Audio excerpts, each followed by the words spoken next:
সুমিতা ঘুম থেকে উঠেই তার নিত্যদিনের কাজে শুরু করে দিয়েছে। উঠান ঝাড় দিতে দিতে গজগজজ করছে আপন মনে। বিনা পয়সার দাসী পেয়েছে আমাকে। কেউ একটা আমার কথা ভাবে নাই বাড়িতে। যেমন বাপ তার, তেমন ছেলে। ঠিক তখনই পেছন থেকে সোহাগের কণ্ঠ ভেসে এলো। কার ছেলে এত খারাপ শুনি? সুমিতা চমকে পেছনে তাকাল। সোহাগ দরজার পাশে দাঁড়িয়ে মুচকি হাসছে। সুমিতা মুখ গোমড়া করে বলল, আপনার কথাই বলছি। সকাল থেকে একবারও জিজ্ঞেস করেছেন আমি কেমন আছি? সোহাগ কাছে এসে বলল, তুমি তো সবসময় কাজ নিয়ে ব্যস্ত থাকো, বুঝতেই পারেনি তোমার মনে এত অভিমান। বুঝবেন কিভাবে? আমার কথা বোঝার সময় কোথায় আপনার? সোহাগ একটু চুপ করে থেকে বলল, ঠিক আছে, আজ থেকে তোমার সব অভিমান শুনব, তবে আগে নাশতা করো। সুমিতা মুখ ফিরিয়ে বলল, নিজে বানিয়ে খাবেন? সোহাগ হেসে বলল, ঠিক আছে, আজ রান্নাও আমি করব। সুমিতা অবাক হয়ে তার দিকে তাকিয়ে রইল। সোহাগ রান্নাঘরে ঢুকে রান্না শুরু করল। কিছুক্ষণ পর রান্নাঘর থেকে অদ্ভুত গন্ধ আসতে লাগল। সুমিতা দৌড়ে গিয়ে দেখল সোহাগ রান্না করতে গিয়ে একেবারে এলোমেলো করে ফেলেছে। সুমিতা হাসতে হাসতে বলল, আপনি রান্না করবেন? এই রান্না খেলে তো আজই হাসপাতালে যেতে হবে। সোহাগ ভান করে রেগে বলল, তাহলে এত হাসছো কেন?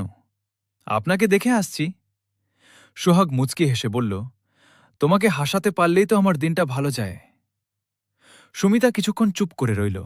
তারপর আস্তে করে বলল, সবসময় এমন কথা বলেন না কেন? কি কথা? যে আমাকে ভালোবাসেন। সোহাগ সুমিতার দিকে তাকিয়ে বলল, ভালোবাসি বলেই তো তোমার এত রাগ অভিমান সহ্য করি। সুমিতার মুখে লাজুক হাসি ফুটে উঠল। তাহলে আজ থেকে আমিও একটু কম রাগ করব। সোহাগ বলল, রাগ করো, অভিমান করো, শুধু আমার সঙ্গে কথা বলা বন্ধ করো না। সুমিতা মনে মনে ভাবল, এই মানুষটাকে নিয়ে যতই অভিমান করুক, তার যত্নের কাছে শেষ পর্যন্ত সে হেরে যায়। দুপুরের দিকে সোহাগের মা ঘরে এসে সুমিতাকে বললেন, সুমিতা, দুপুরের রান্না শেষ হয়েছে? সুমিতা বলল, জি মা, আর একটু বাকি আছে। তিনি বিরক্ত হয়ে বললেন, সারাদিন একটা কাজ করতেও তোমার এত সময় লাগে? সুমিতা চুপ করে গেল। সোহাগ পাশের ঘর থেকে কথাগুলো শুনছিল। সে এসে বলল, মা, সুমিতা সকাল থেকে একটানা কাজ করছে, ওকে একটু বিশ্রাম নিতে দাও। মা অবাক হয়ে বললেন, তুই এখন বউয়ের হয়ে কথা বলছিস? সোহাগ শান্তভাবে বলল, বউয়ের হয়ে নয় মা, অন্যায়ের বিরুদ্ধে কথা বলছি। সুমিতাও তো মানুষ, ওরও ক্লান্তি হয়।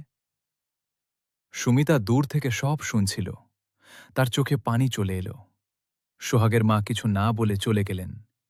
সোহাগ সুমিতার কাছে এসে বলল, কাঁদছ কেন?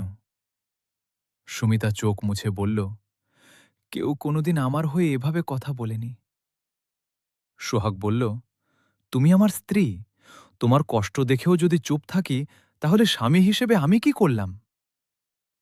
সুমিতা মৃদু হেসে বলল, আজ আপনাকে একটু বেশি ভালো লাগছে। সোহাগ হেসে বলল, শুধু আজ?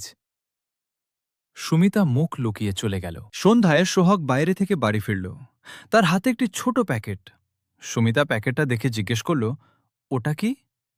সোহাগ প্যাকেটটা পিছনে লুকিয়ে বলল, তোমার জন্য কিছু না। সুমিতার সঙ্গে সঙ্গে মুখ গোংড়া করে ফেলল। আমার জন্য না হলে লুকাচ্ছেন কেন? ঠিক তখনই সোহাগের ফোন বেজে উঠল। সে ফোন নিয়ে বাইরে চলে গেল। সুমিতার মনে অকারণে সন্দেহ তৈরি হল।